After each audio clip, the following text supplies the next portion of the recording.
라면은 방부제와 MSG가 많이 들어가 몸에 해롭다.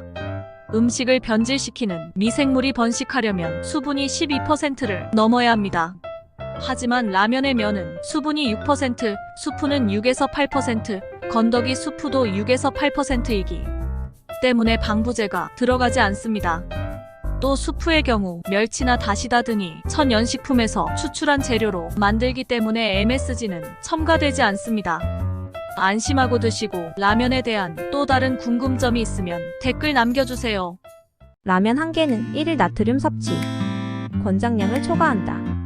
WHO의 성인 나트륨 1일 섭취 권장량은 2000mg입니다. 라면 한 개에는 약 1500mg이 나트륨이 들어있습니다.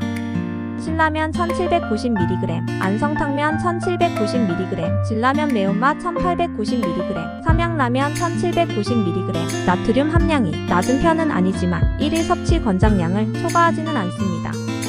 우유나 야채 등을 함께 넣어 조리하면 건강하고 맛있게 드실 수 있습니다. 라면에 대한 또 다른 궁금한 점이 있으면 댓글 남겨주세요. 라면을 먹고 자면 얼굴이 붓는다. 부분적으로는 맞습니다. 하지만 얼굴이 붓는 이유는 라면을 먹어서가 아니라 나트륨 함량이 높은 짠 음식을 먹고 자면 사람에 따라 얼굴이 붓는 현상이 나타나는 것이 원인입니다. 이는 나트륨 때문에 삼투압 현상이 발생하여 조직세포로 수분이 유입되어 나타나는 현상입니다. 우유나 야채 등 칼륨이 풍부한 음식을 함께 먹으면 얼굴이 붓는 현상을 줄이실 수 있습니다. 제대로 알고 드시고 라면에 대한 또 다른 궁금점이 있으면 댓글 남겨주세요. 라면 먼저, 수프 먼저. 취향에 따라 다르지만 수프를 먼저 넣게 되면 염도가 높아져 상대적으로 높은 온도에서 끓게 됩니다. 면이 쫄깃쫄깃해지는 장점이 있는 반면에 수프의 양념과 향신료의 향이 빨리 증발하는 단점이 있습니다. 취향에 따라 물론 다르겠지만 가장 확실한 것은 라면에 쓰여져 있는 조리법대로 조리하시는 것이 가장 맛있습니다. 제대로 알고 드시고 라면에 대한 또 다른 궁금점이 있으면 댓글 남겨주세요. 라면은 양은 냄비에 끓여야 맛있다. 이 내용은 사실입니다. 라면은 짧은 시간에 조리해야 면이 더 쫄깃쫄깃하고 불지 않습니다. 양은 냄비는 열 전도율이 높기 때문에 빨리 끓게 됩니다. 따라서 양은 냄비로 라면을 끓이게 되면 사람 취향에 따라 다르겠지만 쫄깃쫄깃하고 불지 않은 라면을 끓일 수 있습니다.